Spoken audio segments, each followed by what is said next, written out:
जैसे कि आपको पता है जेएनयू का एग्जाम यानी जेएनयू का जो है नॉन टीचिंग पोस्ट के लिए एग्जाम हुआ था और वैसे बच्चे जो है इंतजार कर रहे हैं रिजल्ट के, इंतजार कर रहे हैं आंसर की के। तो मैं बता दूं कि रिजल्ट का इंतजार करना अच्छी बात है, लेकिन अभी आपका रिजल्ट नहीं जारी किया जाएगा, क्योंकि रिजल्ट जारी करने से पहले आपका क्या जारी किया जाता है, तो आंसर की जो है जारी किया जाता है। तो चलिए आंसर की के शेड्यूल पे आप चल करके देख सकते हैं। तो आंसर की के शेड्यूल पर जैसे ही आप यहाँ जाइएगा तो आंसर की के शेड्यूल पे आप पहले आंसर की से पहले आप यह देख लीजिए, यहाँ देखिए आपको नॉन टीचिंग, मैं यहाँ आपको www.sarkariresult.com पे आया हूँ, चूंकि यह इसका ऑफिशियल साइट नहीं है बट यहाँ इसका इंफॉर्मेशन शेयर रहता है। यहाँ देखिए इसी पोस्ट की मैं बात कर रहा हूँ जो NTA JNU non teaching various post का एडमिट कार्ड यहाँ जारी किया गया था। तो इसमें एडमिट कार्ड ही नहीं तमाम जानकारियाँ हैं कि कितने सीट थे, देख सकते हैं, मतलब जूनियर असिस्टेंट के लिए 106 थे, शेनोग्राफर के लिए 22 थे, मल्टीटास्किंग स्टाफ के लिए 79 थे। तो इस तरीके से अलग अलग पोस्ट के लिए जो है अलग अलग यहाँ पे सीट देखने को मिला था,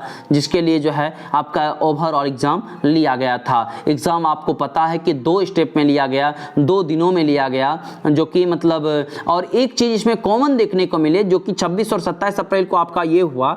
अब एक चीज आपको जो कॉमन देखने को मिला वह कॉमन क्या था तो वह जान लीजिए। वह आपका कॉमन यह था जो कि आपका जितने भी पोस्ट के लिए एग्जाम हुए, चाहे आपका एमटीएस के लिए हुआ, चाहे स्टेनो के लिए हुआ, चाहे जूनियर असिस्टेंट के लिए हुआ, चाहे आपका मतलब लाइब्रेरियन वाले पोस्ट के लिए प्रोफेशनल असिस्टेंट या आपका मतलब सेमी प्रोफेशनल असिस्टेंट, इस सब के लिए जो भी हुआ, यानी ये तमाम पोस्ट के लिए जो हुआ था आपका, तो मतलब वो तमाम पोस्ट के लिए नीट था यहाँ जो हर हाल में मतलब जो एग्जाम लिया गया उसके एग्जाम का पेपर एक ही दिया था। यानी ऐसा नहीं था कि एमटीएस वाले बच्चे को अलग दिया गया जबकि इसके लिए अलग दिया गया, ऐसा कुछ भी नहीं देखने को मिला था। यहाँ जो आपको देखने को मिला कि सभी स्टूडेंट्स के लिए एक ही क्वेश्चन थे। तो अब बारी आती है कि आखिरकार एक ही क्वेश्चन थे तो कटअप क्या, देखिए एक क्वेश्चन रहे अलग क्वेश्चन रहे, इससे जो है पोस्ट के रिगार्डिंग कोई फर्क नहीं पड़ने वाला है। वो इसलिए क्योंकि जिसका जो पोस्ट था उस पोस्ट के अकॉर्डिंग जो है उसका कटअप जाएगा। क्वेश्चन अगर इजी था तो इजी के लिए अलग मतलब अलग शेड्यूल, मतलब सीधी बात है कि कटअप उसका उस अनुसार जाएगा, अगर टफ है तो उसका कटअप उस अनुसार जाएगा। तो चूंकि मैंने उसके क्वेश्चन को देखा था तो वह क्वेश्चन जो आपका है काफ़ी मजबूत पूछा था क्वेश्चन। मैं स्पेशली 26 अप्रैल वाला जो क्वेश्चन था उस क्वेश्चन को मैं देखा था। उस क्वेश्चन में मैंने क्या देखा, जो क्वेश्चन जो था, जो भी आपका पेपर का क्वेश्चन था, सभी सब्जेक्ट के क्वेश्चन काफ़ी स्ट्रांग थे, जिस स्ट्रांग होने के कारण जो मैं पिछले वीडियो में आपको कटअप बताया था एग्जाम होने से ऑलमोस्ट 10 डेज बिफोर, तो वह आपका कटअप नहीं रह पाएगा, कटअप का आंकड़ा अब नीचे जाएगा। यानी कम नंबर वाले जो स्टूडेंट्स हैं उसके भी सिलेक्शन होने तय हैं। अगर आपके नंबर कम हैं, कितने नंबर वो मैं बतला रहा हूं, अगर नंबर आपका कम है, ये जेएनयू के मैं ऑफिशियल साइट पे भी हूं, अगर आपका नंबर कम है फिर भी आप जो है सिलेक्ट हो सकते हैं। यह अलग बात है कि पोस्ट कम थे, तो पोस्ट कम थे तो आप जान सकते हैं कि आपका क्या था, सेंटर भी कम था, आपका क्या था, स्टूडेंट्स भी कम था, भीड़ भी कम था। ये तमाम गतिविधि देखने को मिला है, ठीक है। दूसरी बात यह भी देखने को मिला है कि किसी तरह का कोई जो आपको केवीएस के दौरान देखने को मिला था नेगेटिव पॉइंट, जो जगह जगह पे जो है धांधली हो पा रहे थे, तो ये तमाम चीज़ें इस जेएनयू में आपको देखने को नहीं मिला है। जेएनयू का जो एग्ज़ाम हुआ है वो काफ़ी साफ सुथरा एग्ज़ाम हुआ है, किसी तरह का कोई कहीं पर कोई क्लेम नहीं है, यानी केवीएस जैसा नहीं है। इसलिए कटअप इसका इससे अगर वो होता तो क्या होता, कटअप हाई जाता, लेकिन ऐसा नहीं है। तो इससे यह बेनिफिट है कि कटअप जो है आपका काफ़ी लो जाएगा। आपके जो है अलग अलग सब्जेक्ट के रिगार्डिंग अगर आप बात कर ले तो ओवरऑल कहें तो मैं एमटीएस के लिए सबसे पहले कह देता हूं। तो आप ये याद रखिए, मैं सीधा कहूं एमटीएस के लिए, जेएसए के लिए, चाहे आपका मतलब प्रोफेशनल असिस्टेंट के लिए, सेमी प्रोफेशनल असिस्टेंट के लिए, जो भी आपका पोस्ट था उन तमाम पोस्ट के लिए मैं बोलूं तो आपका जो इसमें वैकेंसी है उसके अकॉर्डिंग यहाँ आपका 60% अगर आपको आ रहा होगा तो 60% आप जान रहे हैं 150 नंबर के एग्जाम थे, आपका 300 नंबर वहाँ आता है। तो 300 में आपका जो है 60% जो भी हो तो 60% कितना हुआ, 180 नंबर, ठीक है। तो 180 के आसपास आपका अगर आ रहा हो 300 में, याद रखें मैं 300 में बात कर रहा हूं, अगर 60% आ रहा हो, 180 अगर आपका है तो आप रिजल्ट में निश्चित रूप से आएंगे। कारण है क्वेश्चन इतने ज़्यादा मजबूत थे जिस कारण से मतलब स्टूडेंट्स जो है काफ़ी स्टूडेंट्स को परेशानी का सामना करना पड़ा, चाहे आपका जिस सब्जेक्ट का भी हो। खास करके जीएस तो स्टूडेंट्स को कुछ ऊपर नीचे पता ही नहीं चल पा रहा था कि कहाँ से ये क्वेश्चन जो है आया है, जिस कारण आप निश्चित रूप से देखे होंगे। अगर आप एग्जाम दिए हैं तो नीचे आप कमेंट कर सकते हैं कि क्या आपको क्वेश्चन का लेवल कैसा लगा, आपको क्या लगा कि क्वेश्चन के अनुसार आपको क्या लग रहा है कटअप। निश्चित रूप से 60% के आसपास ही कटअप रहेगा, प्लस माइनस 1-2 रह जाएगा, यानी 58% से लेकर के 62%, यानी प्लस माइनस 2% में कर दिया हूं, ये मैक्सिमम हो गया बच्चे।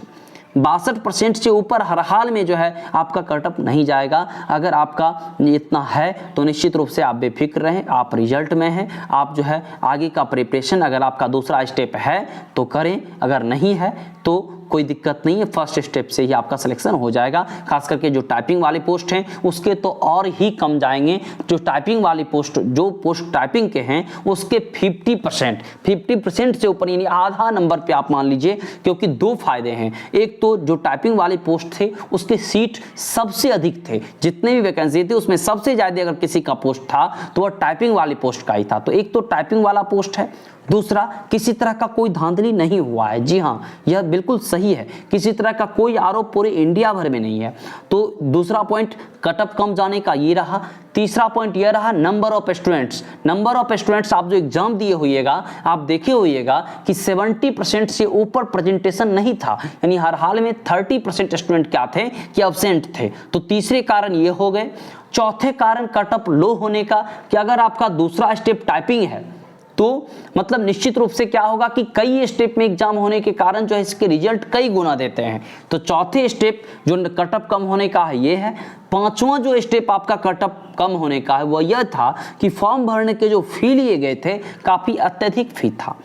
1000 रुपया, 1200 रुपया इस तरह करके पर सीट के लिए, यानी एक स्टूडेंट्स एक अगर फॉर्म केवल मल्टीटास्किंग के लिए भरे, चाहे आपका टाइपिंग वाले के लिए भरे, चाहे आपका मतलब लाइब्रेरियन वाले जो पोस्ट है, चाहे मतलब प्रोफेशनल असिस्टेंट के लिए हो यह पोस्ट भरे, तो जो पोस्ट के लिए भरेगा मिनिमम 1000 रुपीज़ फी था। 1000 रुपीज़ फी आपको अगर भले ही कम लगे, मुझे तो बहुत अधिक लग रहा है। एक स्टूडेंट्स के लिए अगर इतना चार्ज किया जाता है तो स्वाभाविक बात है जो स्टूडेंट्स के नंबर ऑफ स्टूडेंट्स कम ही रहेंगे। आपको पता भी होगा एमटीएस में सही तरीके से कितने फॉर्म भरे गए, मतलब 1000 पूरते पूरते दिक्कतें होने लगी थी। यानी सीधे तौर पे कहें तो इसके लिए नीड यह है, इसके लिए ज़रूरी यह है, अगर आपका 50% है टाइपिंग वाले में आप रिजल्ट में हो सकते हैं। अगर आपका 60% है तो निश्चित रूप से आप रिजल्ट में हो सकते हैं।